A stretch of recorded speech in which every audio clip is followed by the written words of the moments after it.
Dear students, ये this is today's worksheet. लेकिन उससे पहले हमने ध्यान देना है कि जो कोविड बीमारी फैल रही है उससे हमको अपना बचाव करना है। तो we have to fight against कोविड-19, क्योंकि कोरोना वायरस जो है वो हमारी नोज़ के बैक में जाके अपना रेजिडेंस बना लेता है। वो छुप छुप जाता है और फिर हमको डिजीज़ करता है, जिसमें हमें हाई फीवर हो जाता है और लंग्स वीक हो जाते हैं। तो उससे बचने के लिए हमें we should wear a mask and wash our hands again and again with the help of soap and water. Okay, तो this is today's worksheet number 16, 8th class science. तो हम जो है मेटल और नॉन मेटल के बारे में पढ़ रहे थे। तो हमने बहुत सारी रिएक्शंस भी देखे थे उनके, एयर से, वाटर से। एयर में मतलब ऑक्सीजन से, फिर वाटर में जिसमें हमने सोडियम पोटेशियम मेटल्स के बारे में पढ़ा था। तो उनको हम केरोसिन ऑयल में रखते हैं, मिट्टी के तेल में, क्योंकि जो सोडियम पोटेशियम मेटल्स होते हैं वो हाईली रिएक्टिव होते हैं। और नॉन मेटल्स में हमने आयोडीन के बारे में जाना था। तो iodine is very useful to us. तो ठीक है। तो now today we will learn about the comparison. तो we have learn so many things about metals and non metals. Today we will do the revision. ध्यान दीजिए बेटा, revision by comparing the physical properties of metals and non metals. Physical properties अगर आपको याद हो, the properties मतलब उनकी उनकी जो गुण होते हैं। तो फिजिकल मतलब which we can see from our eyes, मतलब देख सकते हैं। तो ये पहला कॉलम है, प्रॉपर्टी का नाम है, और फिर मेटल्स लिखा हुआ है और नॉन मेटल्स।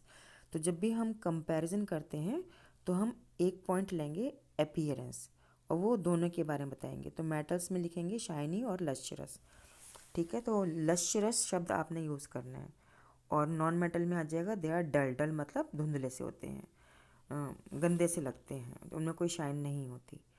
अब सेकंड प्रॉपर्टी है स्टेट। तो all metals are solid at room temperature except mercury which is liquid at room temperature and used in thermometer.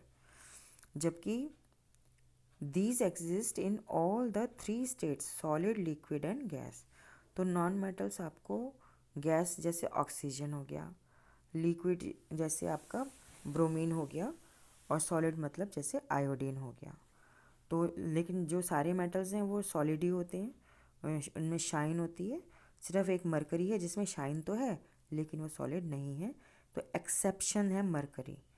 तो which metal appears in the liquid form? Answer is mercury. Third point is hardness.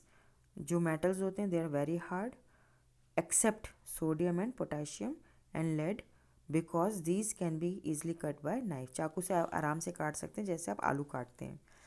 लेकिन non metals में क्या है, they are comparatively soft और brittle accept diamond. मतलब जो metals होते हैं वो हार्ड होते हैं, लेकिन सोडियम पोटेशियम और लेड ऐसे मेटल्स हैं जिनको हम चाकू से काट सकते हैं। तो एक्सेप्शंस हैं। तो वो सॉलिड में तो आते हैं लेकिन सॉफ्ट सॉलिड में आते हैं। लेकिन जो नॉन मेटल्स हैं वो सॉफ्ट होते हैं, पाउडर फॉर्म में होते हैं। ब्रिटल मतलब कि जैसे आप उनको तोड़ोगे वो they will break into small pieces. लेकिन डायमंड जो होता है वो हार्डेस्ट नॉन मेटल हो गया। डायमंड नॉन मेटल में, क्योंकि डायमंड जो है बेटा कार्बन यानी कोयले से बनता है। Fourth point is malleability. तो generally all metals are malleable. Malleable मतलब then can be beaten into thin sheets. लेकिन मेलिएबल जो नॉन मेटल्स होते हैं वो ब्रिटल होते हैं। Non malleable break down into pieces when beaten. तो नॉन मेलिएबल मतलब वो they can not be beaten into thin sheets. तो नॉन मेटल्स को हम शीट्स नहीं बना सकते, जबकि मेटल्स को बना सकते हैं। Next fifth point is ductility. Ductility का मतलब है general all metals are ductile, मतलब they can be drawn into wires. तो वैसे आपको पता है डक्ट का मतलब जो पाइप होता है उसको डक्ट कहते हैं, और नली जैसा होता है। तो डक्टाइल मतलब they can be beaten into wires. जबकि नॉन मेटल्स को कहते हैं नॉन डक्टाइल, क्योंकि दे आर ब्रिटल, उनकी वायर्स नहीं बन सकती। दे can not be made into wires. ध्यान से सुनना बेटा जो मैं कह रही हूँ।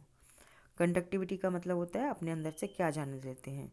तो metals are good conductor of heat and electricity. इसका मतलब है मेटल्स के अंदर से हीट भी पास हो सकती है।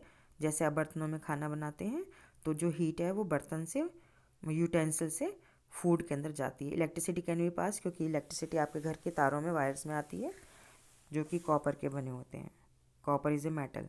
जबकि नॉन मेटल्स में क्या लिखेंगे, poor conductor insulator of heat and electricity, मतलब नॉन मेटल्स में से हीट और इलेक्ट्रिसिटी पास नहीं होती, इसलिए इनको इंसुलेटर कहते हैं, ना कि कंडक्टर कहते हैं। Next point is sonorous.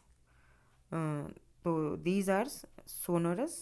Sonorous का मतलब है produce ringing sound due to which bells are made up of metal. तो जैसे हम इनको हिट करेंगे इसमें से बहुत अच्छी आवाज़ निकलती है। तो सोनोरस मतलब they produce sound on hitting. Hitting HITTING, hitting बोला है, हीटिंग अलग होता है, ठीक है, ध्यान दीजिएगा। हिटिंग मतलब मारना। और नॉन मेटल में आप लिखेंगे दीज आर नॉट सोनरस। तो मेटल्स के एग्जांपल में आ जाएगा आयरन लोहा, गोल्ड सोना, कॉपर यानी तांबा, एल्यूमिनियम एल्यूमिनियम होता है, मैग्नीशियम मैग्नीशियम होता है, सिल्वर मतलब चांदी होता है, सोडियम सोडियम ही रहता है, और कैल्शियम मतलब कैल्शियम ही रहता है। और नॉन मेटल्स में आ जाएगा कार्बन, जिसको कोयला कहते हैं, ऑक्सीजन जो एयर में होती है, नाइट्रोजन भी गैस होती है, एयर में होती है। ऑक्सीजन गैस आपको पता है, आपको ज़िंदा रहने के लिए चाहिए। और क्लोरीन भी गैस होती है, और जो वाटर को क्लीन करने में चाहिए। और सल्फ़र भी एक पाउडर फॉर्म में होता है, येलो कलर का बहुत सुंदर पाउडर होता है। और आयोडीन जो होती है ब्रिटल होती है, सॉलिड होती है आयोडीन, लेकिन ब्रिटल होती है। इसको जैसे आप हैमर से हिट करोगी तो वो पाउडर फॉर्म में चली जाएगी। Now check your self. तो पहला क्वेश्चन है name 2 metals that can be cut by knife. तो आपको पता है सोडियम एंड पोटेशियम।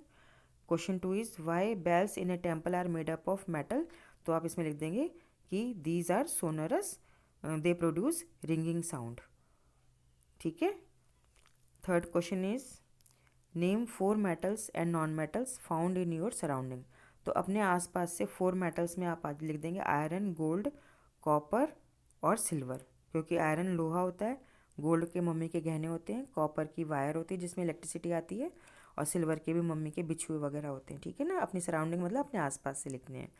और नॉन मेटल में आप लिख देंगे कार्बन, क्योंकि कोयला होता है, ऑक्सीजन क्योंकि वो आप सांस लेते हैं, और आयोडीन क्योंकि ये दवाइयों में होती है, चोट लग जाती है तो आप बीटाडीन दवाई लगाते हो ना, तो बीटाडीन दवाई में आयोडीन होती है, वो हो गया। और नाइट्रोजन भी एयर में होती है, तो आप ये उतार देंगे।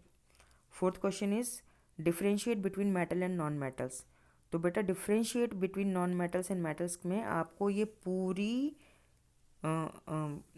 जो टेबल है ये बनानी है, ठीक है।